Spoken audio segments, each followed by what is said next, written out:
कहीं दूर ऊंचे ऊंचे पहाड़ों के बीच एक सुंदर झील के किनारे नीलम परी रहती थी। वह बर्फीली हवा जैसी कोमल और चांदनी जैसी चमकदार थी। उसका घर एक निर्मल झरने के पीछे नीले आसमान के नीचे छिपा हुआ था। नीलम परी केवल नेक दिल इंसानों को दिखाई देती थी, लेकिन उसे अकेले रहना अधिक पसंद था। एक दिन जब वह झील के किनारे बैठी पानी में अपना अक्स देख रही थी, अचानक चारों ओर धुंध छा गई। हवा में एक अजीब सी सरसराहट गूंजने लगी और एक काला साया तेजी से उसकी ओर बढ़ा। इससे पहले कि वह कुछ समझ पाती, किसी ने उस पर एक जादुई जाल फेंक दिया। उसने जोर से चिल्लाया, लेकिन उसकी आवाज पहाड़ों में गुम हो गई। ये ज़ेरोन नाम का एक दुष्ट जादूगर था जो वर्षों से नीलम परी की तलाश में था। अब तुम हमेशा के लिए मेरी कैद में रहोगी। ज़ेरोन ने जोर से ठहाका लगाया। वह उसे अपने जादुई किले में ले गया, जो एक वीरान पहाड़ के अंदर था। वहाँ न रोशनी थी न रंग, बस घना अंधेरा था। नीलम परी की चमक भी धीरे धीरे फीकी पड़ने लगी।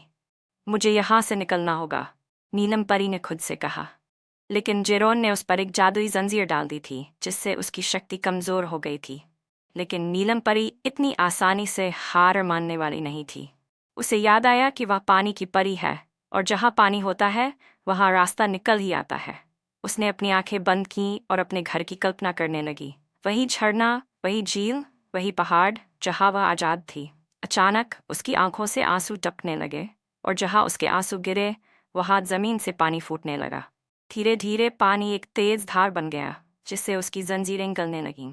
जैसे ही जंजीरें कमजोर हुईं, नीलम परी ने अपनी पूरी शक्ति लगाकर अपने पंख फैला दिए और एक तेज रोशनी पूरे किले में फैल गई। ज़ेरोन हैरान रह गया। यह संभव है? लेकिन अब नीलम परी को कोई रोक नहीं सकता था। उसने अपने हाथ उठाए और पानी की एक विशाल लहर उनको बहाकर अंधेरे में दूर ले गई। नीलम परी आज़ाद हो चुकी थी। वह तेजी से उड़ते हुए अपने पहाड़ों की ओर लौट आई। जैसे ही वह अपनी झील के किनारे पहुंची, चांदनी ने उसकी चमक को और बढ़ा दिया, मानो पूरा आसमान उसकी वापसी से प्रसन्न हो।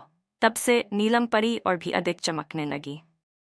अब वह पहले से ज्यादा सतर्क थी, ताकि कोई उसे फिर से कैद न कर सके। लेकिन पहाड़ों में खड़े प्राचीन पेड़ अब भी कहते हैं कि कभी कभी रात के समय झरने के पीछे एक हल्की रोशनी दिखाई देती है। नीलम परी की, जो अपनी आज़ादी की कहानी गुनगुनाती रहती है।